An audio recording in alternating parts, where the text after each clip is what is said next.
killed at Resaca by Ambrose Bierce.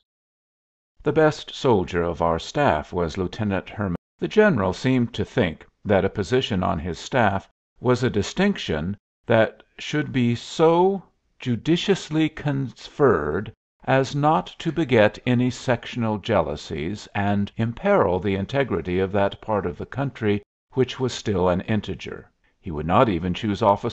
Under such circumstances a man's services had to be very distinguished indeed to be heard of by his family and the friends of his youth, and the speaking trump of fame was a trifle hoarse from loquacity anyhow. Lieutenant Brayle was more than 6 feet in height and of splendid proportions, with the light hair and gray blue eyes which men so gifted usually find associated with a high order of courage. As he was commonly in full uniform, especially in action, when most officers are content to be less flamboyantly attired, he was a very striking and conspicuous figure. As to the rest, he had a gentleman's manners, a scholar's head, and a lion's heart. His age was about 30. We all soon came to like Brayle as much as we admired him, and it was with sincere concern that in the engagement at Stone's River, our first action after he joined us, we observed that he had one most objectionable and unsoldierly quality: he was vain of his courage. During all the vicissitudes and mutations of that hideous encounter, whether our troops were fighting in the open cotton fields, in the cedar thickets, or behind the railway embankment, he did not once take cover, except when sternly commanded to do so by the general, who usually had other things to think of than the lives of his staff officers, or those of his men, for that matter. In every later engagement, while Brayle was with us, it was the same way. He would sit his horse like an equestrian statue, in a storm of bullets and grape, in the most exposed places, wherever, in fact, duty, requiring him to go, permitted him to remain, when, without trouble and with distinct advantage to his reputation for common sense, he might have been in such security as is possible on a battlefield in the brief intervals of personal inaction. On foot, from necessity or in deference to his dismounted commander or associates, his conduct was the same. He would stand like a rock in the open when officers and men alike had taken to cover, while men older in service and years, higher in rank, and of unquestionable intrepidity, were loyally preserving behind the crest of a hill lives infinitely precious to their country. This fellow would stand, equally idle, on the ridge, facing in the direction of the sharpest fire. When battles are going on in open ground, it frequently occurs that the opposing lines, confronting each other within a stone's throw for hours, hug the earth as closely as if they loved it. The line officers in their proper places flatten themselves no less, and the field officers, their horses all killed or sent to the rear, crouch beneath the infernal canopy of hissing lead and screaming iron without a thought of personal dignity. In such circumstances the life of a staff officer of a brigade is distinctly not a happy one, mainly because of its precarious tenure and the unnerving alternations of emotion to which he is exposed. From a position of that comparative security from which a civilian would ascribe his escape to a miracle, he may be despatched with an order to some commander of a prone regiment in the front line, a person for the moment inconspicuous and not always easy to find without a deal of search among men somewhat preoccupied, and in a din in which question and answer alike must be imparted in the sign language. It is customary, in such cases, to duck the head and scuttle away on a keen run, an object of lively interest to some thousands of admiring marksmen. In returning, well, it is not customary to return. Brayle's practice was different. He would consign his horse to the care of an orderly he loved his horse and walk quietly away on his perilous errand, with never a stoop of the back, his splendid figure, accentuated by his uniform, holding the eye with a strange fascination. We watched him with suspended breath, our hearts in our mouths. On one occasion of this kind, indeed, one of our number, an impetuous stammerer, was so possessed by his emotion that he shouted at me, "I'll bet you $2 they drop him before he gets to that ditch." I did not accept the brutal wager. I thought they would. Let me do justice to a brave man's memory. In all these needless exposures of life there was no visible bravado nor subsequent narration. In the few instances when some of us had ventured to remonstrate, Brayle had smiled pleasantly and made some light reply, which, however, had not encouraged a further pursuit of the subject. Once he said, "Captain, if ever I come to grief by forgetting your advice, I hope my last moments will be cheered by the sound of your beloved voice breathing into my ear the blessed words, 'I told you so.'"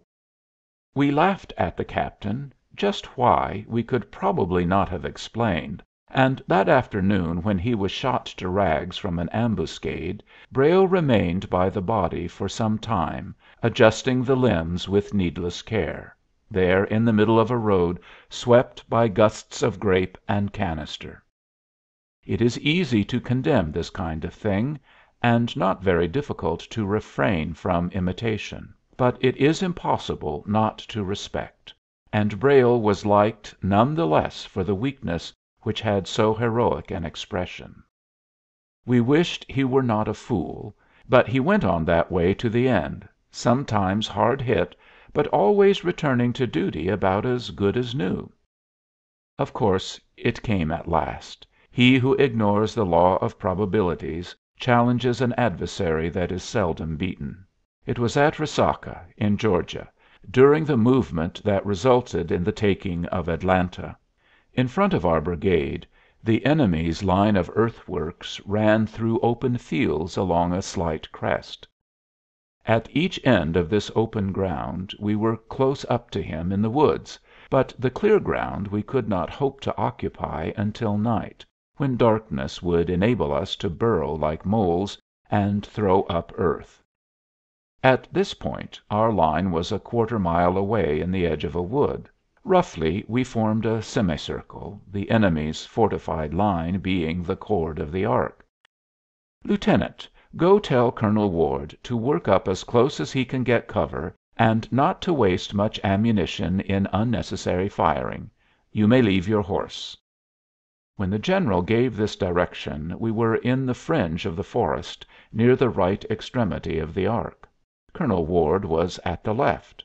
The suggestion to leave the horse obviously enough meant that Brayle was to take the longer line, through the woods and among the men. Indeed, the suggestion was needless. To go by the short route meant absolutely certain failure to deliver the message. Before anybody could interpose, Brayle had cantered lightly into the field and the enemy's works were in crackling conflagration. "Stop that damned fool!" shouted the general. A private of the escort, with more ambition than brains, spurred forward to obey, and within 10 yards left himself and his horse dead on the field of honor. Brayle was beyond recall, galloping easily along, parallel to the enemy, and less than 200 yards distant. He was a picture to see. His hat had been blown or shot from his head, and his long blond hair rose and fell with the motion of his horse. He sat erect in the saddle, holding the reins lightly in his left hand, his right hanging carelessly at his side. An occasional glimpse of his handsome profile as he turned his head one way or the other proved that the interest which he took in what was going on was natural and without affectation. The picture was intensely dramatic, but in no degree theatrical. Successive scores of rifles spat at him viciously as he came within range, and our own line in the edge of the timber broke out in visible and audible defense. No longer regardful of themselves or their orders, our fellows sprang to their feet, and, swarming into the open, sent broad sheets of bullets against the blazing crest of the offending works, which poured an answering fire into their unprotected groups with deadly effect.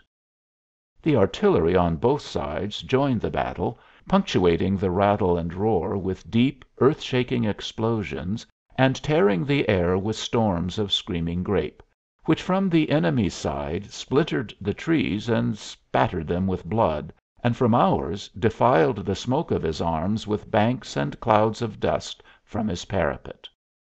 My attention had been for a moment drawn to the general combat, but now, glancing down the unobscured avenue between these two thunderclouds, I saw Brayle, the cause of the carnage. Invisible now from either side, and equally doomed by friend and foe, he stood in the shot-swept space, motionless, his face toward the enemy. At some distance lay his horse. I instantly saw what had stopped him. As topographical engineer, I had, early in the day, made a hasty examination of the ground, and now remembered that at that point was a deep and sinuous gully, crossing half the field from the enemy's line, its general course at right angles to it. From where we now were it was invisible, and Brayle had evidently not known about it. Clearly it was impassable. Its salient angles would have afforded him absolute security if he had chosen to be satisfied with the miracle already wrought in his favor and leapt into it. He could not go forward; he would not turn back. He stood awaiting death. It did not keep him long waiting. By some mysterious coincidence, almost instantaneously as he fell, the firing ceased, a few desultory shots at long intervals, serving rather to accentuate than break the silence. It was as if both sides had suddenly repented of their profitless crime. 4 stretcher-bearers of ours, following a sergeant with a white flag, soon afterward moved unmolested into the field and made straight for Brayle's body.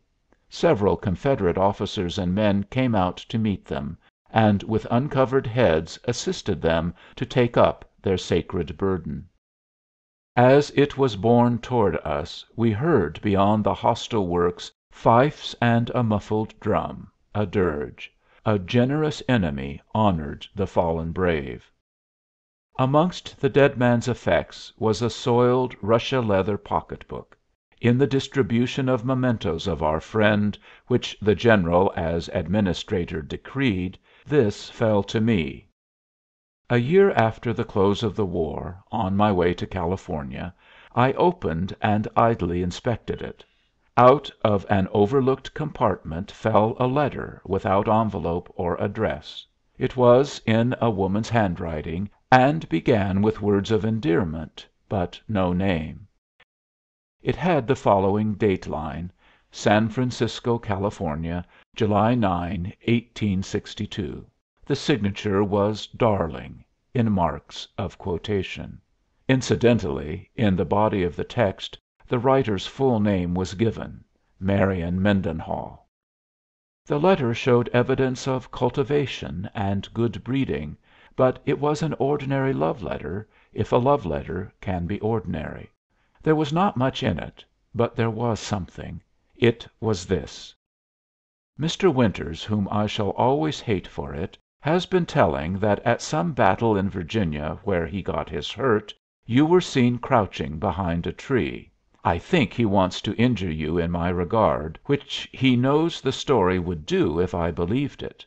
I could bear to hear of my soldier lover's death, but not of his cowardice.